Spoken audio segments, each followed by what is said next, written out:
Alright, this is Roflmahwafflz here with another quick and basic tutorial on soundscapes. Soundscapes are what allows you to hear the wind and the birds and distant fire and various mechanical sounds in the background. They're basically what fills your level with creepy ambience. Ambience, however you choose to say it. That's what that is. So basically you're going to take a trigger brush, and let's say you have a building that the survivors start in. This is the tutorial room for the Nav Basic tutorial. Let's say that there's a basic little room here. It's a little square. So what you do is you fill it with a trigger. You can do this sometimes, other times you just do it on the doorways, but in this case we'll put a basic trigger in the room.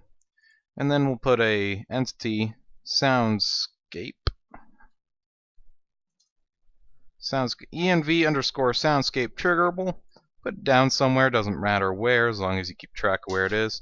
Then go to Google, type in list of L4D2 soundscapes. It should be the first result. Will take you to the Valve Dev Wiki, and it will give you a list here, giving you a lot of soundscapes to choose from. Just say pick one. I don't know. I'm gonna pick the what do I want? I'll pick Urban 2 Generator Room. I will go back in here, name, just paste that, then paste it here. And then you go to the trigger, Control T, Soundscape, so it's a trigger Soundscape, and then paste the soundscape here. This will be whatever the name of this is, so if you say name this something like, I don't know, Paco for some reason, if you name it Paco, then down here you're going to have this target Paco instead of the name of the soundscape. However, to keep track of my soundscapes, I don't name them Paco, I just paste the exact soundscape there. That way I know exactly what it is. So that will trigger that. Basically, when the survivors step in here or are in this, it will play this soundscape here. And let's say we want a second soundscape for the alley. For the alley, I don't know, I'm going to choose Urban 2 Street. So I'm going to copy that. I'm going to put down another triggerable. I'm going to paste its name and crap in here. And then I'm going to draw another trigger, but this time on the doorway. It's going to be on the doorway. It's going to fill the doorways so that the survivors cannot somehow get around it. And now that it fills the doorway, I'm going to raise it a little more. Now that it fills the doorway, Control T, Soundscape, Urban 2 Street. Simple as that. So when they step through this, it will transition from one soundscape to the other, and it will stay this one until they hit another one, or until they double back. So let's say they get to the, I don't know, the ending. Let's say they somehow get to the ending of my level. Those survivor bastards beat my level. Let's give them a different soundscape at the end.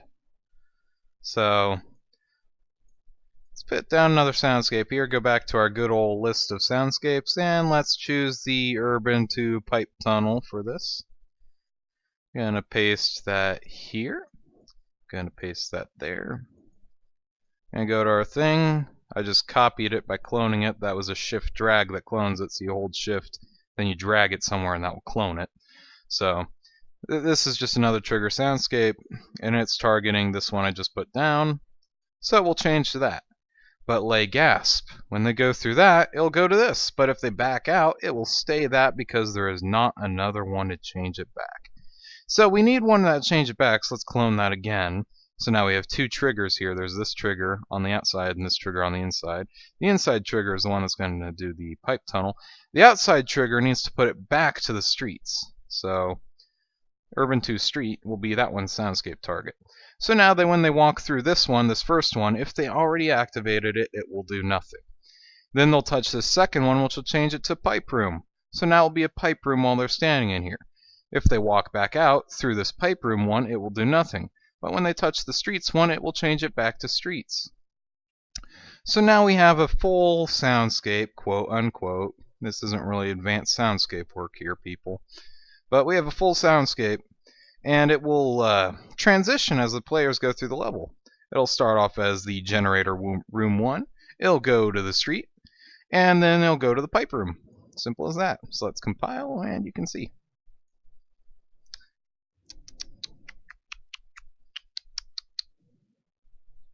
So as you can see, there is now a background sound.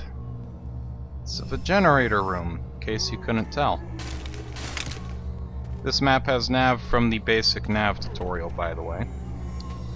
So when we walk out into the street, it changes. Notice that. You walk back in, pipe room. Charger! You walk back out, streets. I hate hunters. Oh, look at that guy climbing away. I think he's smart. Anyway, so climb up this ladder here. Still doing our street soundscape. We have somehow made it to the end of the level. It was such a surprise. That was such a tough level. Ammo here. Walk in, and it changes to the pipe room sound. You hear that over the sound of the zombies? Dripping pipes. The soundscape changed, people.